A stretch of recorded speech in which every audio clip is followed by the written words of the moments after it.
میں ایک چھوٹا سا استغفار آپ کو بتلاتا ہوں.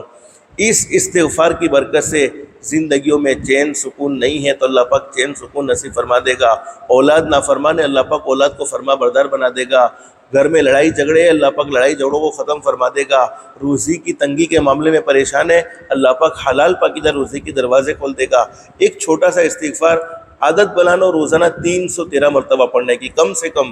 زیادہ کی کوئی قید نہیں، اللہ پاک کسی کو زیادہ پڑھنے کی توفیق نصیب فرماوے تو بہت اچھی چیز ہے، لیکن کم سے کم 18ویں پارے کی سورۃ المؤمنون یہ ایک سورت ہے، اس کی آخری آیت رب اغفر ورحم وانت خیر الراحمین، بس اتنا سا، رب اغفر ورحم وانت خیر الراحمین، رب اغفر ورحم وانت خیر الراحمین.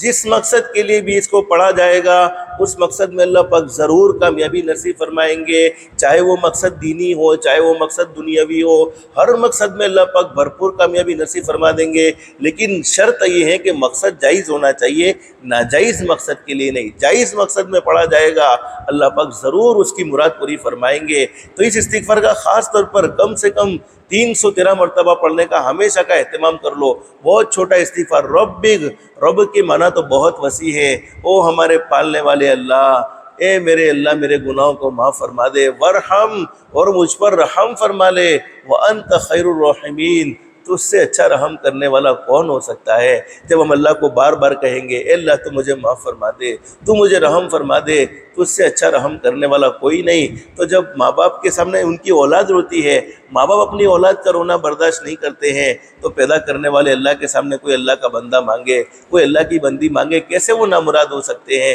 ہرگز نہیں. اس لیے اس استغفار کا اہتمام کر لو. زندگیوں میں چین سکون، زندگیوں میں اللہ پاک عافیت عطا فرمائے گا. نیک اعمال کا جذبہ دل میں پیدا نہیں ہوتا ہے، اللہ سے معافی مانگو. بہت سی مرتبہ علماء نے لکھا ہے کہ جب اللہ پاک ناراض ہوتا ہے تو اللہ پاک روزی روٹی کو نہیں چھینتا ہے، روزی روٹی تو اللہ پاک دشمنوں کو بھی دیتا ہے. اگر روزی روٹی چھیننی ہوتی تو اللہ کے نہ ماننے والوں کو اللہ پاک پانی کا ایک گھونٹ بھی نہ دیتا.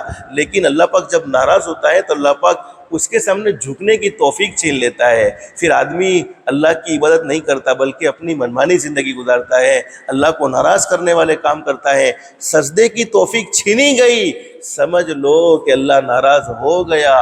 زندگی میں کوئی گناہ ایسا ہے کہ اللہ خود اس کے سامنے جھکنے ہمیں نہیں دیتا. ہم کون سے ہوتے ہیں اللہ سے دور بھاگنے والے؟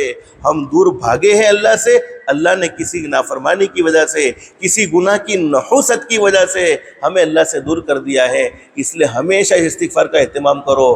رب اغفر ورحم وانت خیر الراحمین، رب اغفر ورحم وانت خیر الراحمین. اللہ کو بہت رحم آتا ہے، اللہ کو بہت پیار آتا ہے. جب اللہ پاک محبت کرنے لگتے ہیں، اللہ پاک جب پیار کرنے لگتے ہیں تو پھر اس بندے کا اور اس بندی کا کام ضرور بن جاتا ہے.